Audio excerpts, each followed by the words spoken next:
What's up, Scyushi Squad? We back again more Trove, finally covering the updated class tutorials that I unfortunately ended up missing in 2020. I'm sorry about that. I honestly thought that I had caught up and finished up all the class tutorials, but lo and behold, I was missing just a couple of them that are kind of the leftover classes, as it were. Now, the reason why it took me so long to start up all these tutorials for, now in 2021 is just because over the new year, things got really busy for me. I'll have another video that talks about it. So anyways, before we get started with today's video, I gotta let you know, if you are new to Trove, you can use that sign up link down in the description, and then anything you buy out of the cash shop, I will make a percentage of that sale. It doesn't increase the price of anything. It's just an awesome way that you can end up supporting me by playing the game and buying stuff that you would otherwise buy, like credit pouches, because they're so expensive when you sell them on the player market. But I want to give a huge shout out to GameAgo for the opportunity, and thanks to you fine beautiful people watching at home who have gone that extra mile, because it helps me to pay the bills. Sincerely, thank you. All right, so Candy Barb is one of those rare cards where this is actually a character that is going to be god tier from the start to the mid tier of the game, and then starts to slowly fall off when it comes to the end game. You do still have a lot of functionality at the end game with the Candy Barb, but let me just tell you, if you are expecting to be an absolute terror god as the Candy Barb, it's just not going to happen. You will still be able to solo U10 no problem. You're talking with full-on end-game stats. Candy Barb still hits like a truck. But the problem with the Candy Barb and why he starts falling flat compared to a lot of other characters is because his attack animation and his movement speed really start to hinder him just because of the amount of time that it takes to get things done, let's say. So quick comparison, because basically Trove right now is just doing Geo topside at U10 difficulty, or the Delves. Not necessarily U10, but just Geo topside in general. The whole point is that the entirety of this game is based off of your light stat as well as just your normal stats. So that's all that's really changed since my previous tutorials. Lots of you guys keep asking and hounding me for updated class tutorials, when honestly speaking, there is only like maybe one or two factors that are any different from my previous class tutorials, and that's mostly what it is. It's just the light value. So before we get started with the actual class stats, let me tell you, this is not reflective of how powerful you can build this character. I just don't happen to have all my physical gems on my Candy Barb. I have them all on my Shadow Hunter, so a little bit later in the video we'll end up swapping to my Shadow Hunter so I can give you a comparison of the stats that you're going to be looking for on your gems. Now, as far as your gear is concerned, Candy Barb is one of those characters. These are all terrible. Well, attack speed, yeah.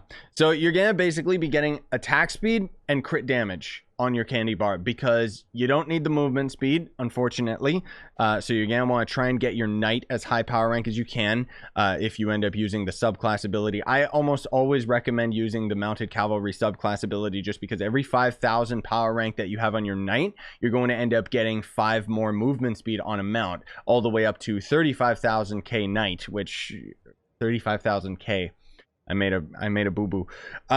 But the point is that this is where most of your movement speed is going to be compensated with, because even when you're using like a movement speed build with the Candy Barb, it just doesn't really equal out that well.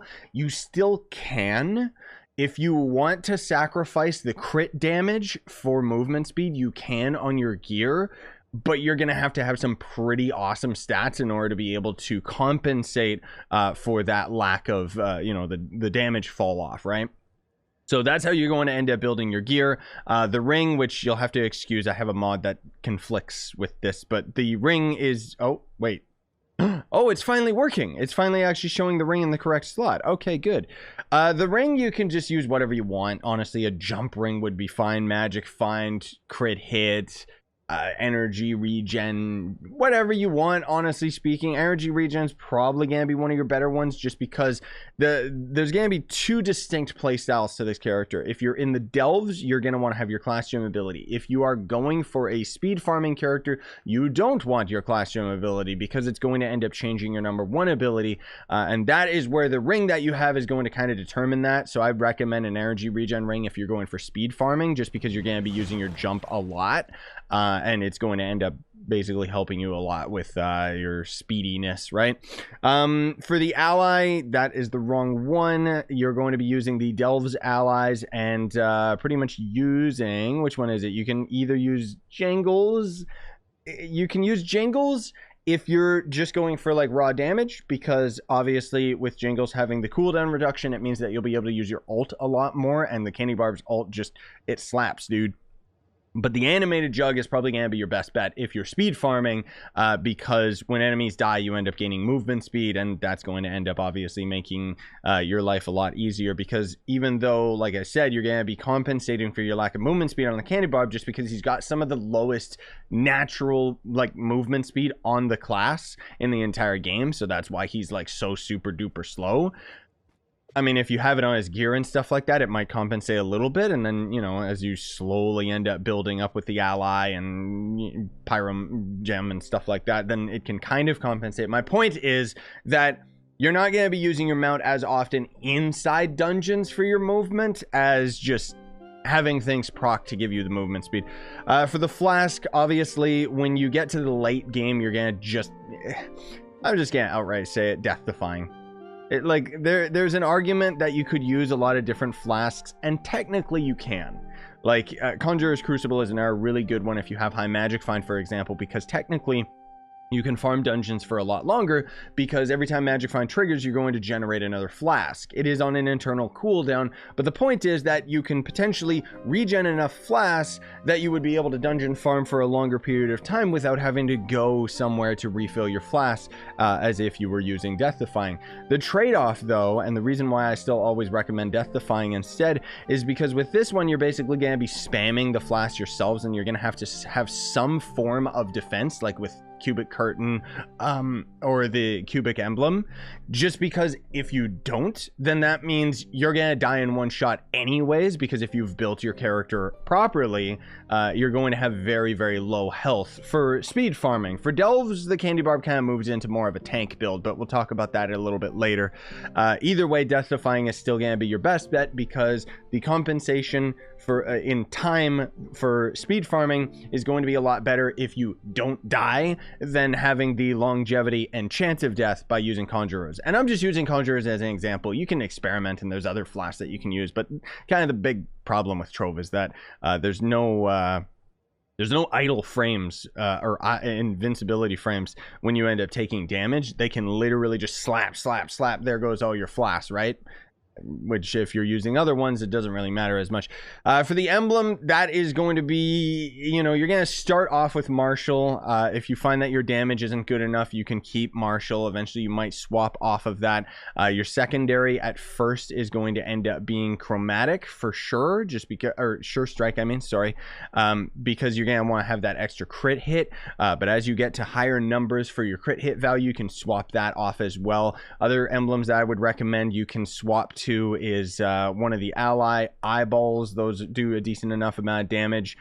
Chromatic would probably be your best bet for the Candy Barb, Chromatic and Martial, just because you're gonna have your ult, your ult a lot more often. And the thing about the ult is it spawns a bunch of candies that can give you attack speed as well, so it just complements the character and makes you actually a lot faster. It also gives attack speed to nearby party members, so if you're not soloing, even better.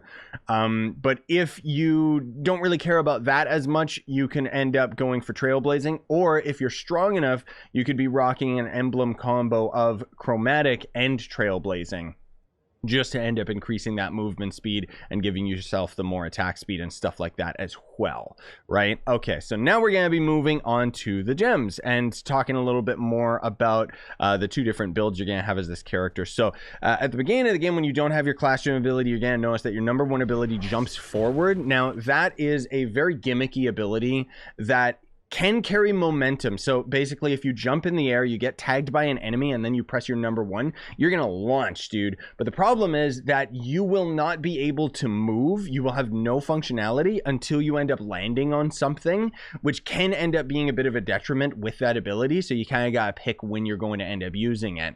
The point is, though, that that is going to end up being very useful for hopping around in dungeons and just kind of getting around corners and stuff when you're just, you know, when you're doing a speed build, right? And then if you're going for the tank build, that's where you're going to end up using your classroom ability and getting as much health as possible so that you can pull all the enemies in with your number 1 ability and tank as much as you can, because you are going to die. You're going to take so much damage from it, and unfortunately you are vulnerable when you're in this state. You can't do extra damage. It's not like the Revenant where you can pull enemies in but simultaneously are causing damage. This literally just pulls enemies in and barely does any damage, and you can't really do anything outside of that. So keep that in mind. Now, as far as the stats on the gems are concerned, if you're building towards tank, just get max health. That's it. You don't really gotta worry about your damage or anything like that. There's nothing complex to it. Obviously you want to have more survivability, so I would recommend, I don't really have it on my Shadow Hunter, but I'd recommend Cubic Curtain, because that one gives you invulnerability frames when you end up taking damage, enough damage from enemies and stuff like that. But otherwise, Pyro Disc is going to give you more movement speed, so that one's kind of always a must. And for the Cosmic Gem, you can either use Vampiric, is going to give you a little bit more lifesteal, but Berserk is going to give you a lot more damage, because Berserk, as you kill enemies, is going to slowly give you more and more of the light stat, which is again used in both Delves and U10. So that's, you know, it's going to end up being more beneficial for damage. And my saying for Trove is basically, why build towards survivability when you can build your character towards damage? Because with how simple Trove is, it's as simple as, if everything is dead quicker, I don't need to survive longer, kind of thing, right? So anyways, we're going to be going to the Gem Forge here so I can just show you guys. These are going to be the stat values that you're going to be looking for, depending on which gems you end up actually going for. For all of your Cosmic Gems, you definitely want to have 3 pearls into light. That's going to be very difficult to do, because with the way Cosmic Gems work, you have to use a Contain Chaos Flare, and what that's going to do is whatever stat you have selected, the Pearl is going to randomly swap to a different stat. So the reason for this is because Cosmic Gems always generate with a light stat, and you cannot randomize the stat's location with Contain Chaos Spark. So you have to force the Pearls over and over to move their slots until they all end up working towards the light value, which is kind of disgusting. Your smaller Cosmic Gems are going to be the same thing. Obviously, all the stats on all of them is going to be physical damage, crit damage, and light value. For the rest of your gems, though, it's going to end up being what I like to refer to as a 6:3 ratio. So 6 of your gems are going to have the same stats, the same pearls, and then another 3 of your gems are going to end up having the same stats as each other, but different from the other 6, right? So for the empowered gems, again, you know, like I said, you can go for Pyro, Cubic. There's only a handful of gems that actually are even useful in this game in the first place, but the ideal stats are going to be 2 pearls physical, 1 pearl crit damage, no pearls crit hit. And these are going to be the same 3 stats you're going to have across the board with absolutely everything. The only thing that's going to change is the pearl location themselves. And even then, you don't have to follow this 100%. This is just kind of my ease of use. Here's an introduction to this. But if you, for example, have a couple more pearls on your crit damage rather than your physical damage, you should still be fine, okay? So anyways, 6 of your gems are going to have these stats. So that's going to be all of your empowered gems, and then 3 of your lesser gems are going to end up having, again, the 2 pearls physical, 1 pearl crit damage. And then the 6:3 ratio, referring to the 3, is going to end up changing the stats ever so slightly by having 2 pearls crit damage, 1 pearl physical damage, and no pearls crit hit. So like I said, again, you do not have to follow this exactly to the letter. If you have a couple extra gems that have pearls on crit damage rather than physical, it's fine. But the point is that you don't want to have any of your gems over on or any of your pearls, sorry, over on the crit hit value. Now the thing is, ideally you're going to have 100% crit hit, and if you do, it means that you might end up actually having an overabundance. And if you have an overabundance of crit hit, it means that any gems that you can sacrifice it, you can swap that crit hit out for max health, just to give you a little bit more survivability so that you might not get absolutely destroyed by everything in the game. But the problem is that, as you see, ideal stats in this game, you're probably going to be sitting around 500k health and under. Just because you're going to be all damage, right? And that's, yeah.